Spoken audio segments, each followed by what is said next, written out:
Hello, and welcome to another edition of the Florida Sportsman Action Spotter Podcast.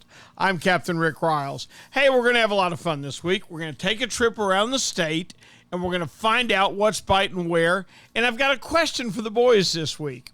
I want to know what triggers their favorite bite. Everybody knows there's a reason why fish show up someplace at some time or bite someplace at some time. Those are called triggers, and I want to know what their favorite trigger is. For me, it's simple.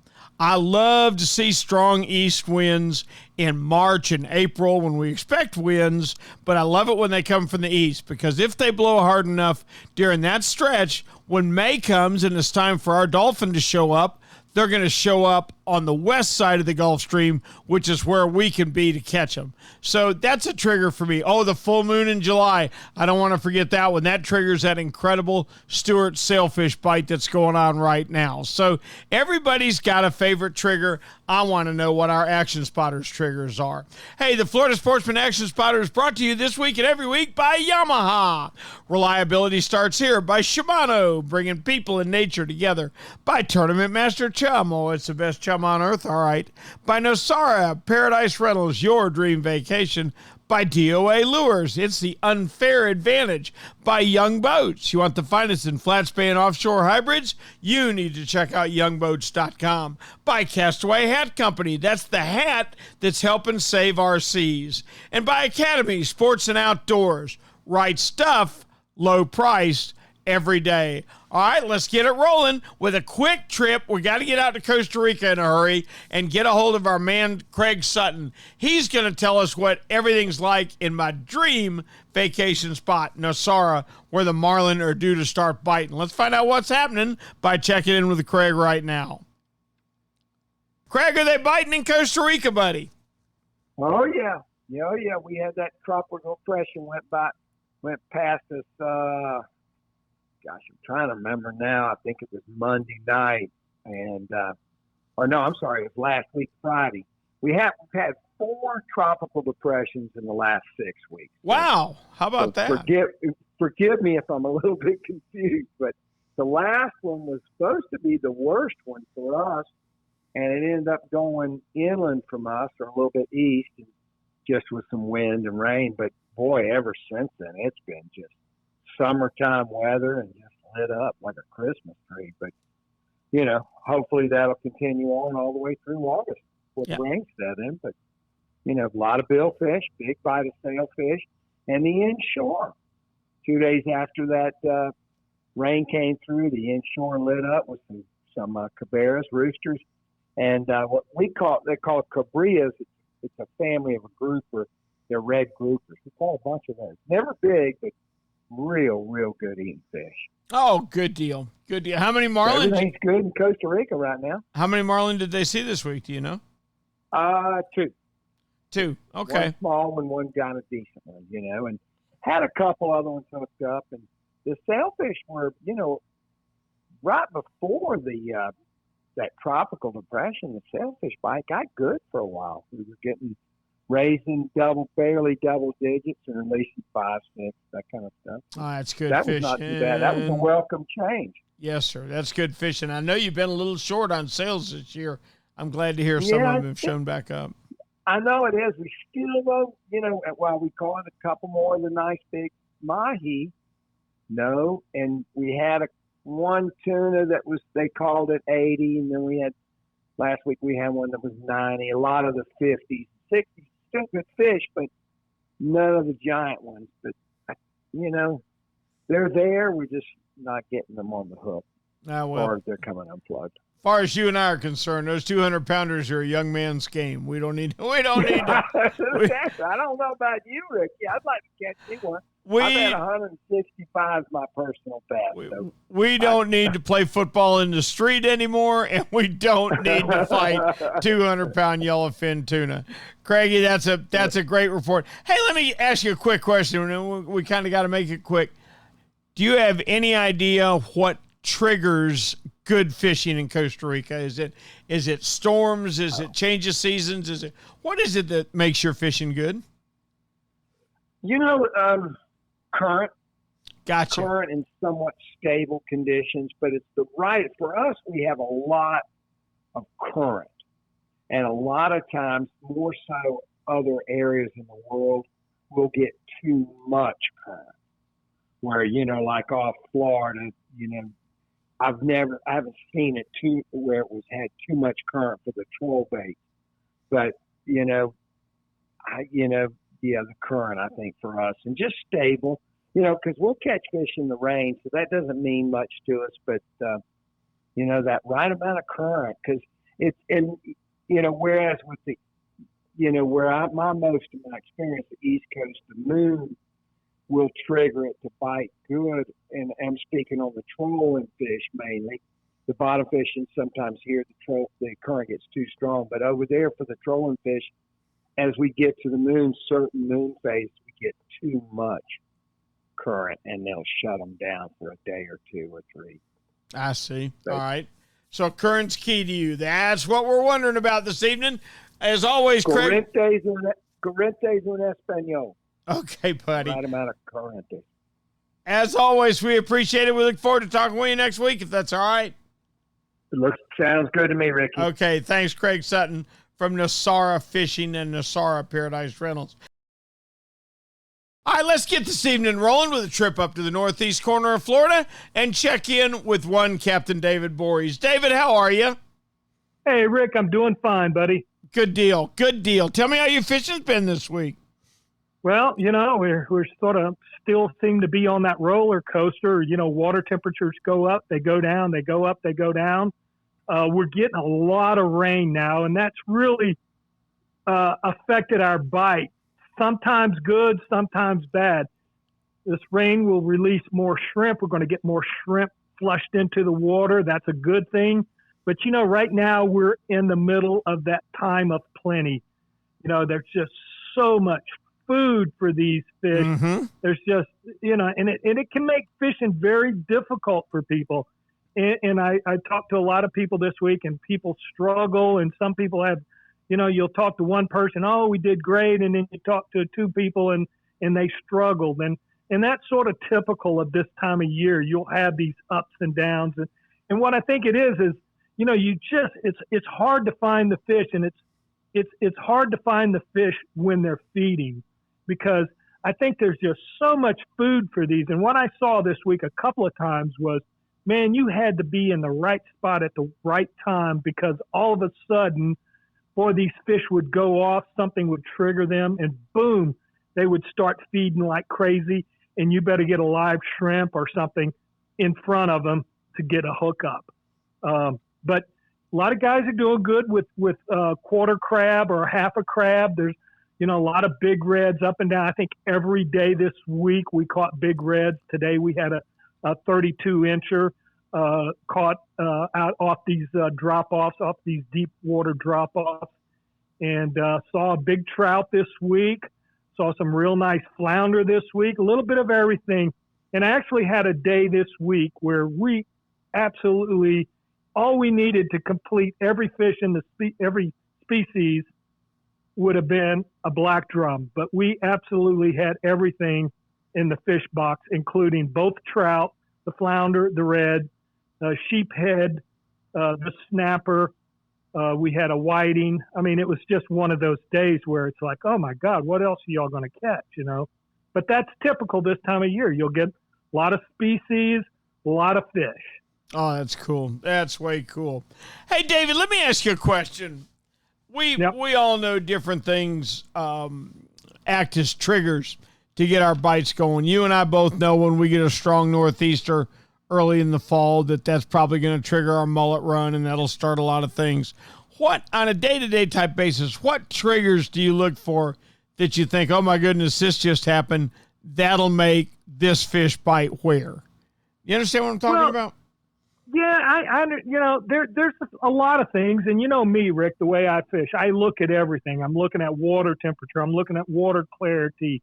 I even check salinity. I'm one of these crazy guys that go out there with a salinity gauge, because, you can move back into some of our creeks and it will absolutely be almost fresh water.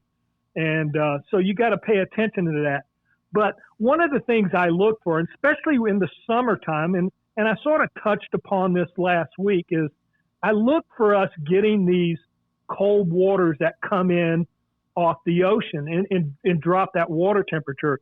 You know, I don't like to see that water temperature when it gets above 85. It starts to really get tough fishing up here for us. But this week we've been getting some cooler water coming in. It's been staying around, 83, 82, 83, 84. And I like to get up in the morning, look at my temperature gauge and see, wow, I got 82 water degree temperature.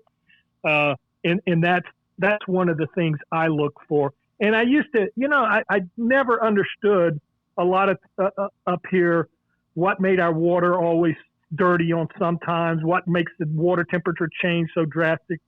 And I finally realized that in Northeast Florida, we have such a tide fluctuation. We have such a flushing of the water here. A lot of the stuff is dictated by what's happening on the ocean just inside our intercoastal and our inshore waterways is influenced by what's happening out in the ocean. So if we get a cold water come in and off the ocean, boom, we're going to get cold water inshore. We get dirty water off the ocean, boom, it's inshore in no time. So, with this extreme tide drop that we have, no place else in Florida has what we have up here, you're going to see those changes. But I like to see that water temperature in the hot part of the summer when that heat really gets up there. I like to see that water temperature drop. Gotcha. Okay, a good drop in water temperature triggers your fish. David, that's exactly what we're looking for. I appreciate the heck out of it. Please tell me we can check with you next week. You know where I'll be, Ricky. All right, Captain David Voorhees, where they're doing well on reds and trout up in Northeast Florida. Now, let's move on down to East Central. That's Jimmy Ross territory and check in with the Admiral himself, Captain Jim Ross. Jim, how are you? I'm doing fantastic this week, Rick. Good. I want to hear about your fishing. Well, our fishing's been really good. Last week I said it was just kind of a good, steady bite. Right.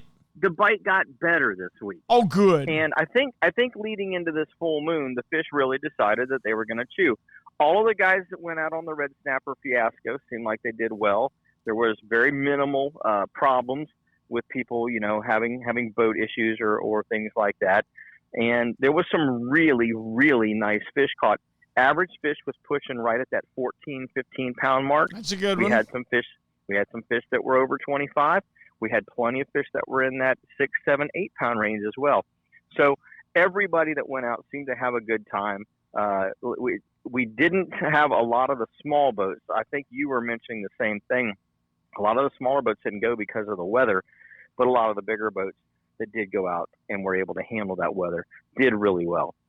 We've also got some sailfish moving into the area, and the dolphin bite is still pretty good, but you got to get over to the east side of the stream. They still don't seem to be on this side as much as we would like them to be, but they are on the other side of the stream. So there's a variety of things for you to go chase this week. Along the beaches, tarpon bite is still pretty good. King mackerel bite is pretty good as well. So just whatever you want to go chase right now, there's something for everybody, it seems like. Well, how about that? That'll work. That's outstanding. What kind of shape's the lagoon in, Jim? Well, it's not nearly what it could be, but... That brought you down in a hurry. Yeah, having said that, we've had better water quality conditions in the Banana and the Indian River than we've historically seen the last 10 years. Good. And even though there's no grass in there, which we really need to see the grass start to reestablish before we make it over that hump. We're kind of getting to the top of that hump, but once we start to see grass growing, that's when we're going to know, hey, we're over the hump. Things are going to start to really get better. Our water clarity is pretty good in most places in those two lagoons, and so that should lend itself to having some grass reestablish itself. We have plenty of calorpa, but the calorpa is not grass. It doesn't feed the pinfish. It doesn't feed the shrimp. It doesn't feed those smaller animals that rely on grass itself. We do have ground coverage with the calorpa, which is an algae. So it does give them a place to hide, but it doesn't provide that food for the basis of the whole ecosystem. Those the smaller fish and the smaller bait fish and shrimps and things. So we do have some redfish, we do have some snook, we do have some trout, and some big tarpon. My son, I think they jumped 2 or 3 today in the Banana River, all between 60 and 100 pounds. Oh, that's good. There's some good tarpon out there. Big mullet seem to be working best for them, or big maharas. Either of those two seem to be pretty good for the tarpon. So, as much as I'd like to say that the lagoon is on the rebound, when I start to see grass sprigs show up, then I'll know we're on our way. Water clarity is good in those 2 lagoons. Mosquito Lagoon, I don't know what they're going to do over there. I really don't. That place is a mess. And nobody wants to point a finger at, what's going on out on the Cape itself, with all of these rocket launches and things. But when you have an area that has 0 population as far as residential yards and things that could potentially run off into the lagoon, you have none of that, and yet you still have the worst water quality in the entire 3 lagoon system area. There's a smoking gun there. There's something is going on that needs to be addressed and is not being addressed. That is being addressed in the other 2 lagoon systems, creating that cleaner water that we're seeing. Mm-hmm. Mm-hmm. So, Makes like I perfect said, sense I'm no biologist, I'm no scientist, but I'm no dummy either. Something's going on. Yeah. Well, I think and Blair Wickstrom wrote a great column this month for Florida Sportsman called "Vote Water." And before you back a local candidate, you find out how they stand on cleaning our waterways up, because Florida's nothing without water. No, and, that's why people move here. Whether you live here to be in the water, fish in the water, ski in the water, jet ski, whatever it happens to be, go to the beach, whatever reason you moved here for, water was a big part of it. Otherwise, you'd live in Arizona. I was going to say, you know what they call somewhere else. You know what they call Florida without water? Kansas. Yeah, exactly. That's about right. Jim, we appreciate it so much. Please tell me we can check with you next week. Looking forward to it, Rick. You know, got if anybody's interested, we've got some days open this month and next good. month. And give me a number. We'd love to get you guys out. Easy. Just go to finelinefishingcharters.com. You can book right online. You can see our available dates, book right online.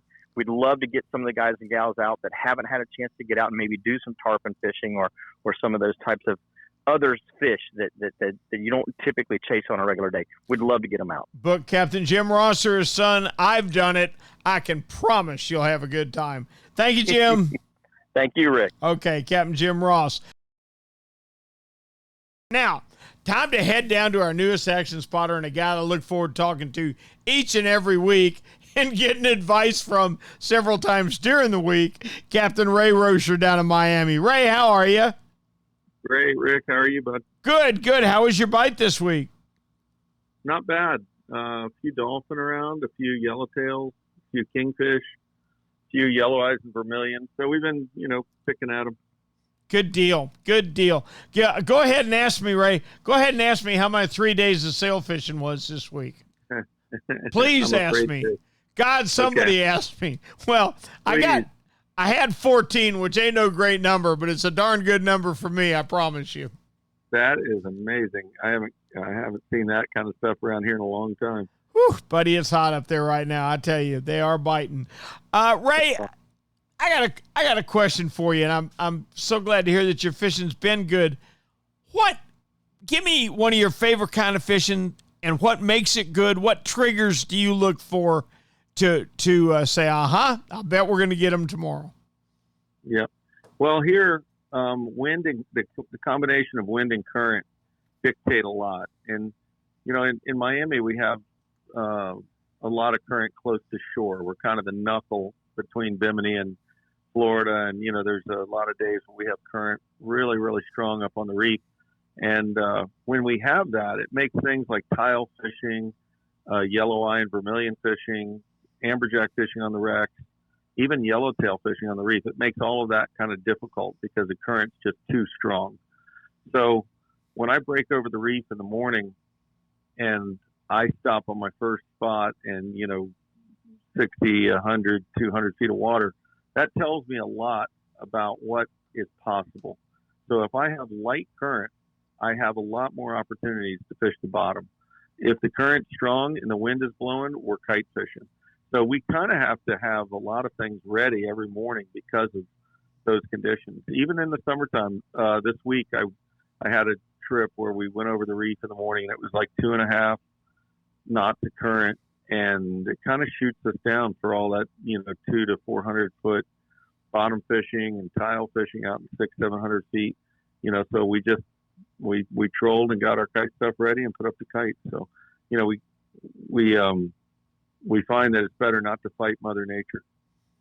I gotta tell you, Ray, you mentioned this week off of Stewart was a current like I haven't encountered real often in my time. I mean, I would set up just north of Stewart, just a hair north, and I troll a lot, bump troll a lot real slow, and I'm bump trolling to the south, and I look up and I'm in Fort Pierce. I mean, holy smokes, that current was flying last week. Yeah, it was much stronger than normal, especially summertime.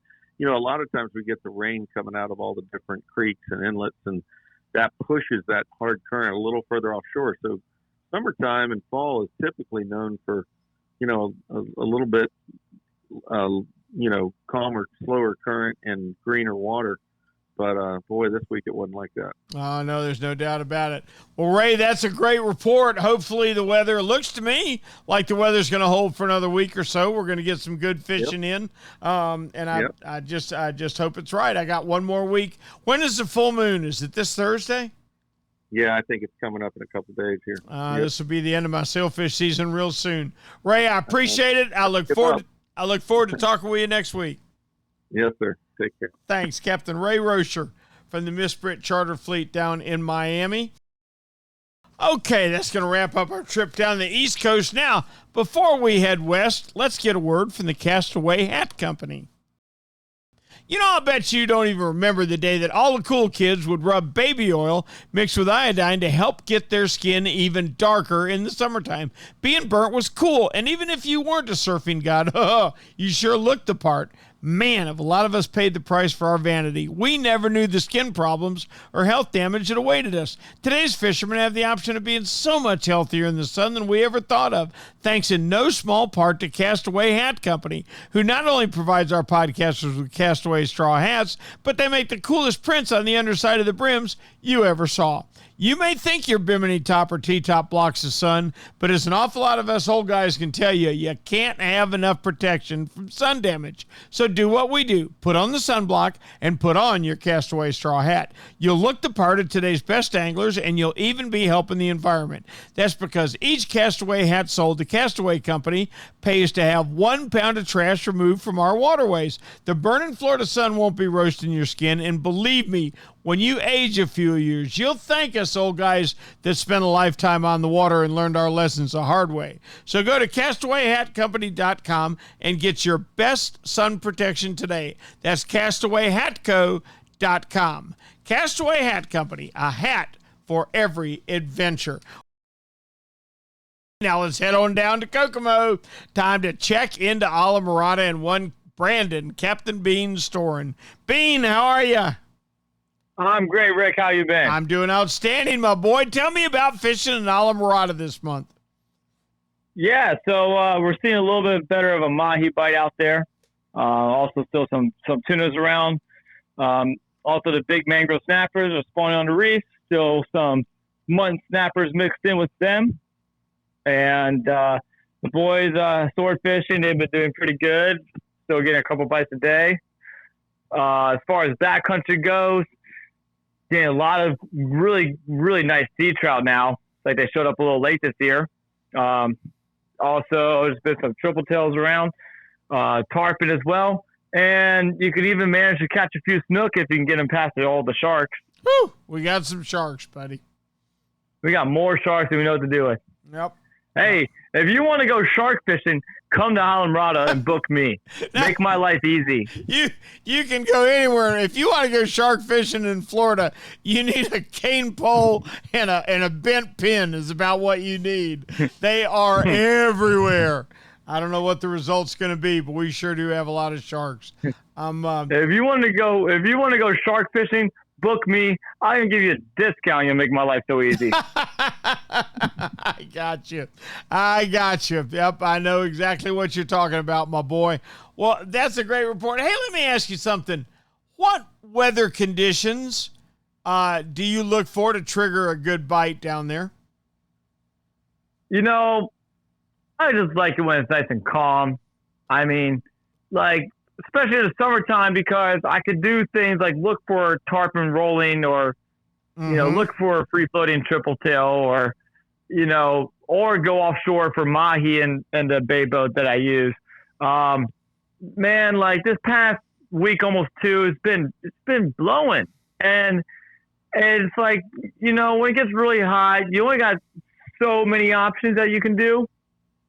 But those so many options, they kind of get strangled when it's really rough. You know what I mean? Sure. Now it's hard to find where the tarpon are. Now the triple tail don't want to stay up. I can't go and catch mahi, but you know we can still do things and we make a day out of it as we do every day. But it makes my job harder.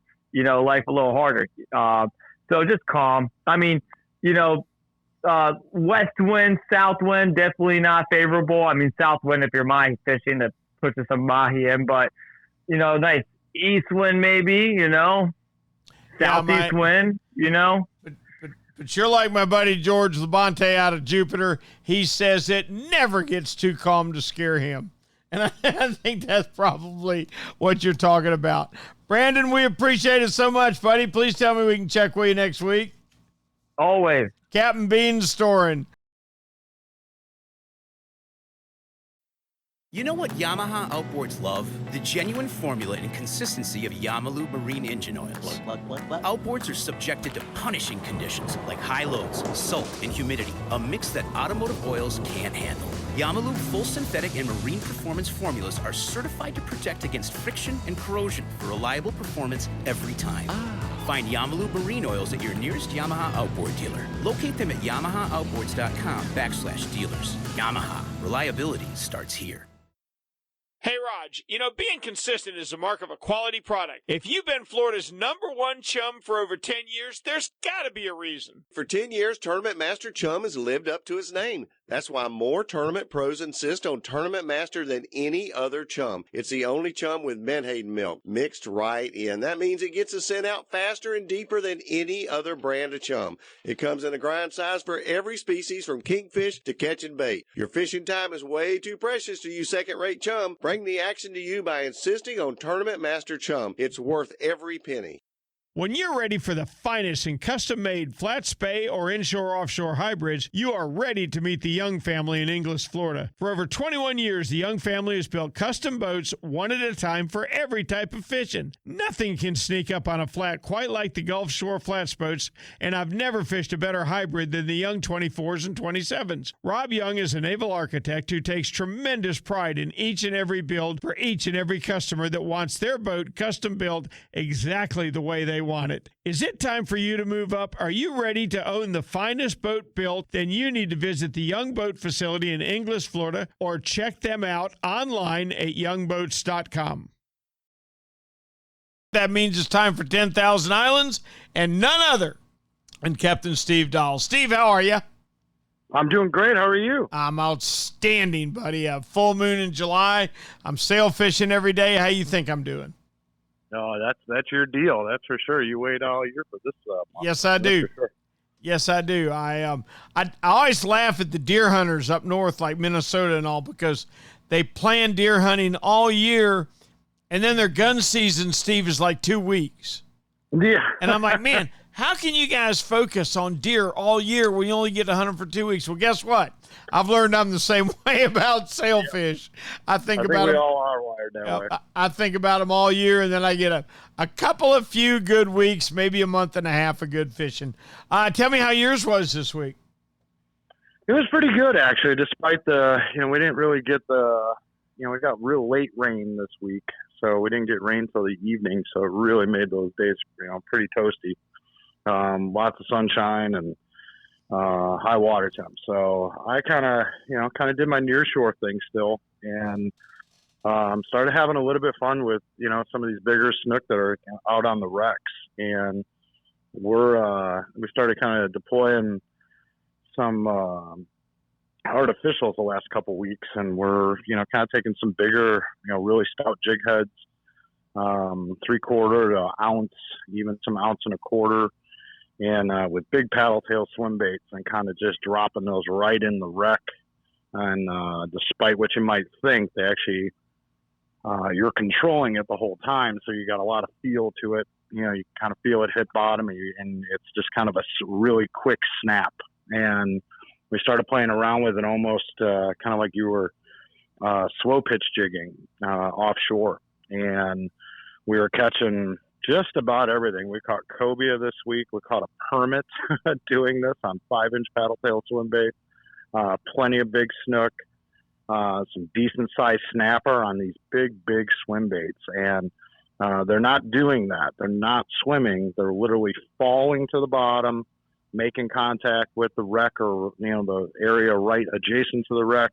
And then it's just a quick, rip up, and 90% of the time they're eating it on the fall all the way back down. And it's a lot of fun. Real bone jarring strikes. And it's when these fish are neutral to negative, I think this time of year, if you put something right in their face aggressively, sometimes you get that reaction bite. And I think that's what if you know where they live, and this isn't necessarily applicable just to, wreck fishing, but if you absolutely know where they are, docks come to mind for big snook, things like that, where they're there and you just can't get them to eat, whether it's a live bait. This technique outfished live bait all week. And this was, I firmly believe it's just a reaction bite. They just want it away from them. They may not even want to eat it. They just want it away from them. Well, So, give me some examples. Give me the swim baits that you're using. yeah, so we used a plethora of different stuff. Some, bigger stuff from Gambler, the big Easies, soft plastics, real super simple. Wise Guys Tackle makes a 5-inch swim bait. We even deployed some of the no live bait needed stuff.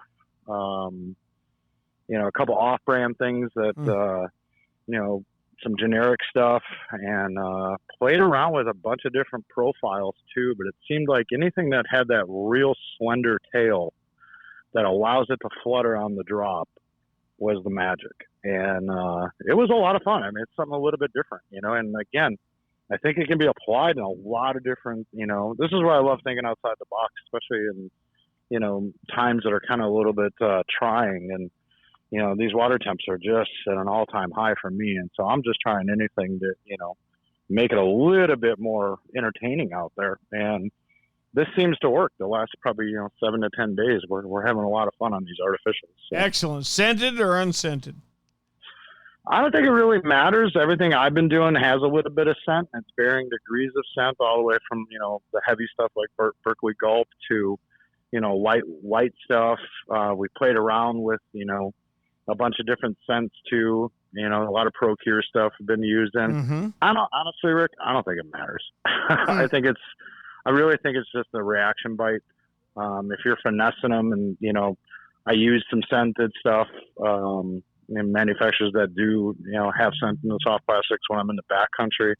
But that's a little bit more of a, finesse style of fishing. This is just buckle up, hardcore, drop it down there, heavyweight, and start ripping. Excellent. And, it's a lot of fun. Excellent. Hey, look, I appreciate the heck out of it. Please tell me we can check with you next week, Steve. Oh, I can't wait. We'll see what we can see what we can come up with. You got it, Captain Steve Dahl. Today's new outdoorsmen have so many advantages over us old-timers. I can only imagine how much easier it would have been to learn to fish and hunt if we had had Academy Sports back in my day. Well, get ready, Panama City, because your outdoor experience is about to get a whole lot better. That's because Academy Sports and Outdoors is on the way. They will assemble your grill. They'll assemble your bikes. They'll bore sight your gun. They'll spool your line. They'll exchange your propane. They'll do it all at Academy's best price guarantee. The store is coming in late July, but until then, you can still shop online at academy.com or go through Academy's mobile app. That's where you can sign up for all the digital ads and offers that you'll need to enhance your outdoor experience. Academy Sports and Outdoors. Right stuff, low price, every day. That means it's West Central time and one Ray Markham. Ray, how are you? Fantastic. Good deal, buddy. Tell me how your fishing's been this week. Well, I'm smelling a little fishy right now. Fishing been pretty good. I've been doing a few things different this week. Aside from just the normal, terrorizing redfish and trout and snook and all that kind of good stuff, doing a little bass fishing. And things have been real good. Redfish action's picking up a little bit. Things are getting a little more consistent, I guess I could say, with regard to trout fishing. It has been real spotty for the last couple of years in Tampa Bay, and things are slowly recovering, but I think they are on the mend somewhat. I got a really unsettling report the other day, though, that there was some blue-green algae that was reported in around Maxima Moorings area, and I haven't really heard anything else about that, so it's something I want to look into because it's an area that's pretty important to the fishery around there. Because that pretty much includes the south end of Tampa Bay where Fort DeSoto is and Sierra Verde and that kind of area there. But, fishing's been good. I mean, guys, I am hearing from guys that are catching some monster red snapper in 75 feet of water here. Oh, yeah. And, anywhere from 40 to 75 feet, they've been nailing gag grouper like you wouldn't believe. I mean, monstrous gag grouper, 30 plus pounds. And, I've seen some cobia pictures coming across, lots of mangrove snapper. We caught mangrove snapper inshore, inside the bay that were approaching 2 pounds on artificial. So, everything is kind of scattered around. Everybody's catching a little bit of something, if not a lot of something. So I can't say anything negative. That's a fine report there. I'm going to tell you, not very often you can't say anything negative. I don't mean to call you a grump, but sometimes I got to say. Tell it like it is. That's all there is. That's right. Hey, Ray, a quick thought, and just a quick thought. What triggers good fishing in your area? What conditions where you look for where you say, hey, I got to go. I know they're going to bite this evening or whenever. Honestly, I think changes really do kind of, they affect the fishing usually in a positive way. And for instance, if you have a steady barometer that is really not doing anything, and the winds are the same direction and the same velocity all the time, it doesn't really do much. I just don't really do that well. But if we get changes, we get weather changes where we have some incoming rainstorms, changes in temperature. It does have a tendency to mix things up and get fish interested in eating, because honestly, I believe whenever there's a change, I think fish feel a little bit of discomfort and feel like, okay, I better get my act together and go find something to eat because it might get nasty and it'll be hard to do. So that's my story, and I'm sticking to it. Change is a key, and I don't disagree with you a bit. You give me a good hot day, but then late in the afternoon, thunderstorms start pushing the beach, and that barometer drops. And no, there's no doubt that the change will trigger it. I think that's a great barometer. I sure do. Yes, sir. All right, Captain Ray, that's a great report. I sure appreciate it. We look forward to hearing from you next week. Yes, sir, buddy. We'll see you then. Okay, good deal. Captain Ray Markham from West Central. Time to head up into the Big Bend. I know William Toney is going to have a good homosassa report for us. I can't wait to hear about the scallops. But first, let's get a word from Shimano. You know, I'm not sure who first coined the phrase, the only thing saltwater can't destroy is saltwater. You know what that meant to the engineers at Shimano, don't you? That sounded like a challenge, and their response is now on the shelves of Strike Zone Fishing. The new spinning reels are called Twin Power, and they feature the Infinity Drive, which means there's not a fish around they can't stop. That's because of their new heat sink drag. That means a hot wahoo or a tuna can run as fast as they want, and you never have to worry about your drag heating up. Even better, the new Twin Powers are built to become the best reels ever at fighting saltwater intrusion. Listen, everybody's heard or experienced the problems with seeing the latest and greatest actually on the shelves at their local tackle shop. Well, I'm here to tell you, Shimano's partnership with Strike Zone means that you can always count on finding the latest and greatest lining the shelves of both Strike Zone locations. Check out the newest things from Shimano. Hey, that means it's William Tony time. Let's hit Homosassa. I do believe that this time of year, Homosassa is the place to be. Not only is there good fishing, but the scalloping is getting right. Let's check in with one William Tony. How we doing, Cap? Doing good. You know, it's the scalloping, you know, I've had heard ups and downs on it so far this year, and it really depends on how energetic you are if you're going to get a mess enough to eat. So if you're not very energetic and like to hang out, you know, and float around on a raft, you're probably going to have to go to the grocery store to buy them. That doesn't sound wonderful.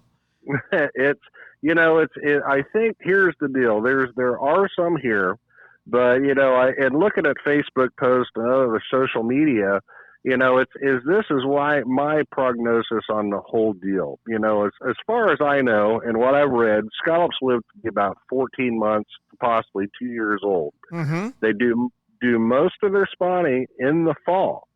So when that water temperature gets, you know, starts dropping in, say, September, November is when they do their spawning. So, you know, and people have ideas that they migrate from offshore to inshore, which, you know, some of the FWC biologists I talked to have told me that the spat, which is a small scallop, which adheres to the grass blade where the spawn and everything was set, will not go more than 300 feet from that area in its lifetime. Huh. So that kind of nixes the idea that they migrate inshore. And those of us and everybody who's been out have seen scallops swim, and it's kind of like, you know, if they're going to swim miles and miles and miles, I don't think that's going to really happen. Now, not to say we haven't had some tides that may have pushed and rolled them, you know, maybe some distance, you know, hundreds of yards or quarter of a mile, but you know, that's the deal. But so what I think is the deal with our scallops here around the lower end of the Big Bend here in Homosassa, we got mass quantities of people coming. So my idea is that the more that we pick and the more that we take from that habitat out there leaves less of the spawning, say, quorum. Sure. So over the years, you know, we're finally getting now to where it seems that it's starting to get a little tougher to get them. But one thing I will say, and, you know, the almighty dollar does rule when it comes to filling hotels, guide boats, restaurants, and things like that. So it may be a point that one day, you know, we're going to have to look at it a lot closer. And there are up and down years, and I get that. And then sometimes it seems a little later in the year, once the crowds thin out, that it seems to be a little bit easier to find when there's not 3,000 boats out there. So, you know, they're there. But the thing is, you're going to have to get in there and going to have to work for it.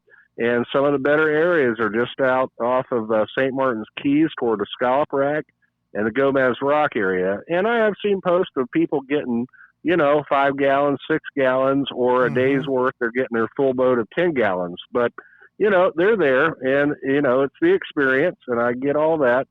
But, again, in the future, we got to look at the goose that laid the golden egg. Do we want to eat the goose or, you know, keep getting the golden egg? Yep, you know, keep getting that golden egg. Tell me about your fishing. How's it been this week? You know, the fishing hasn't been bad. In fact, what surprised me, the trout bite has been pretty decent inshore. Now, when you get down south of Homosassa toward Chesawiska, there's a lot of rock grass down there right now.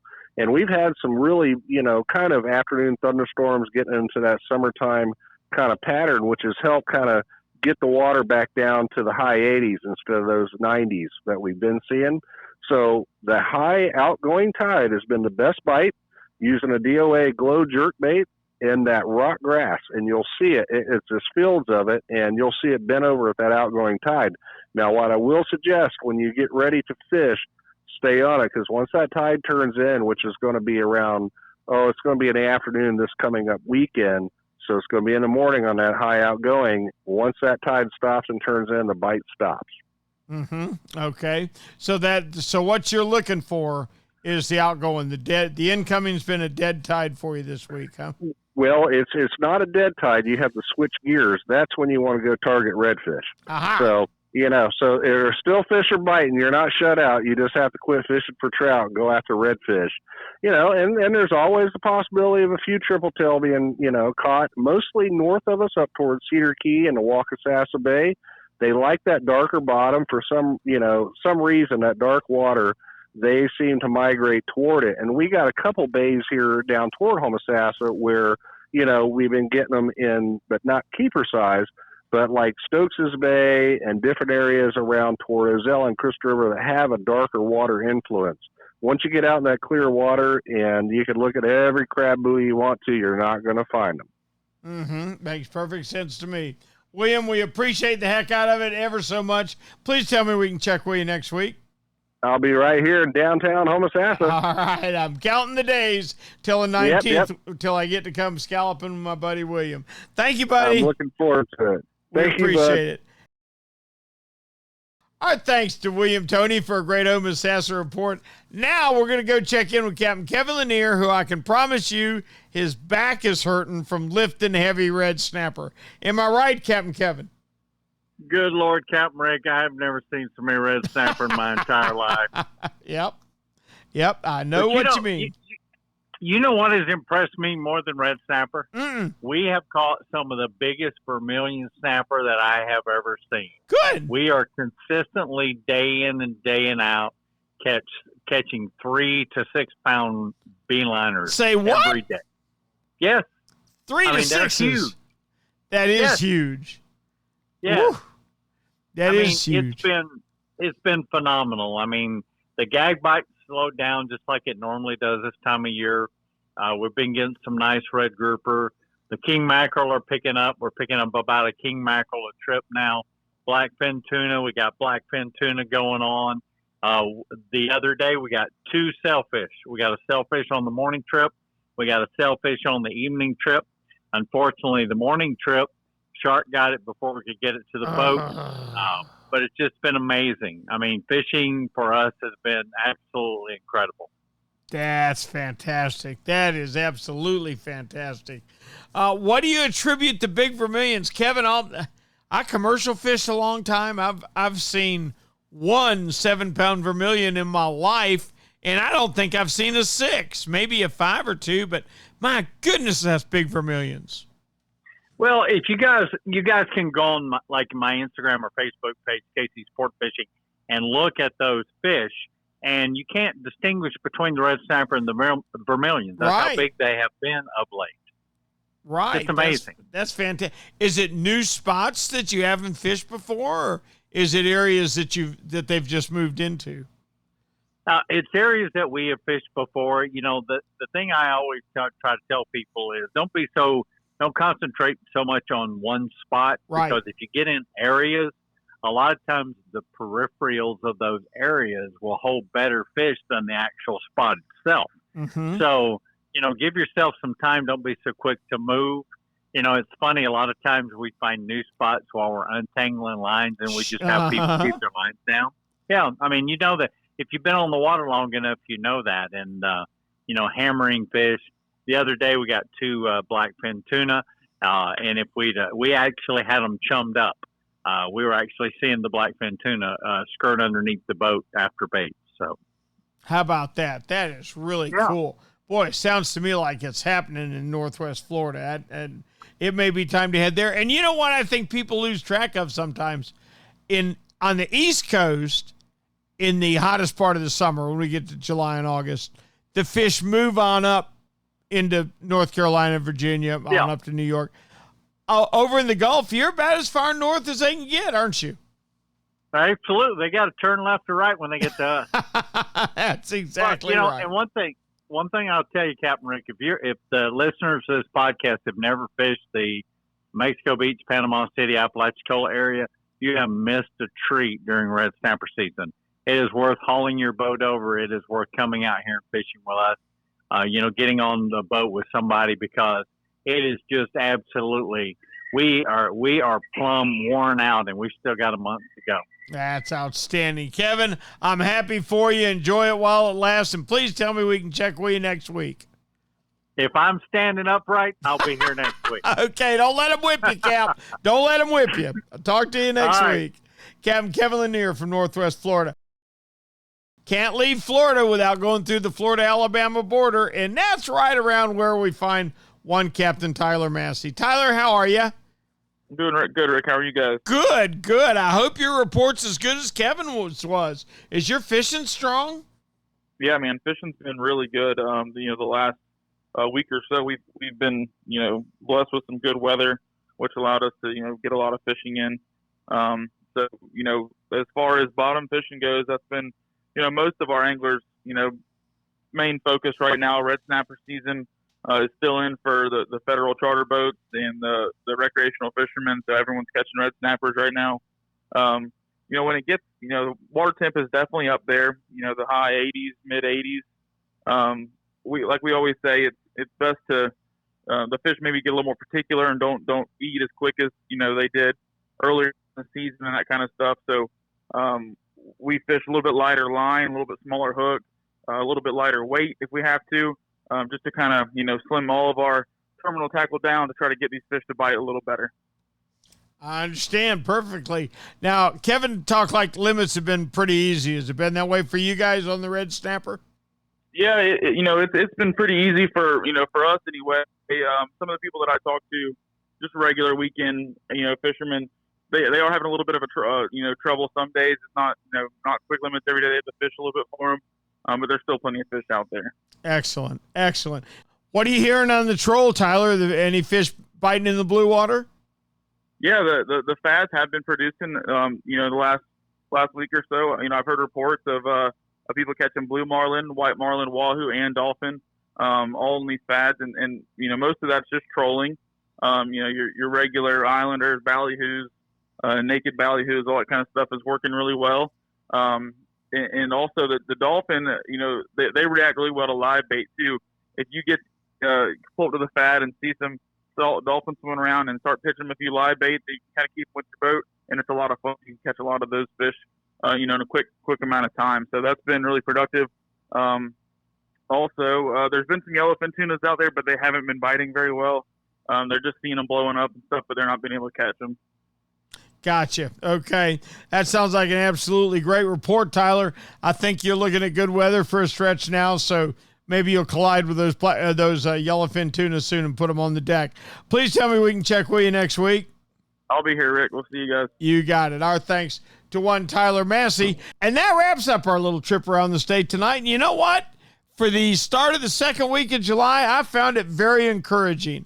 The reports down in Stewart, we didn't get to talk to John Earhart, but I can speak for it personally. The sailfish bite has been much better than it was on the full moon in June, and there's some mahi, plenty of blackfin tuna with them. Ray Roach in a great mood, said his fishing's been very, very good. Brandon Storen said, what do you want to catch? Come on down. And my goodness, working our way up the West Coast. Even Ray Markham was in a good mood. This is an incredible week indeed. I tell you, we're going to get into the dog days. They're just kind of on the edge of them now. So go fishing this week if you get the chance. It's a great time to do it. Hey, Florida Sportsman Action Spotter was brought to you this week by Yamaha. Reliability starts here. By Shimano, bringing people and nature together. By Tournament Master Chum. It's the best chum on earth, all right. By Nosara, Paradise Reynolds, your dream billfish destination. By D.O.A. Lures, the unfair advantage. By Young Boats. You want the finest in flat spay and offshore hybrids? You need to check out youngboats.com. By the Castaway Hat Company, the hats that help and save our seas. And by Academy Sports and Outdoors. Right stuff, low price, every day. We're looking at a great stretch of weather to go fishing, so get out there and get after it. Until next week, for Florida Sportsman Magazine, I'm Captain Rick Riles, and I will see you on the rip.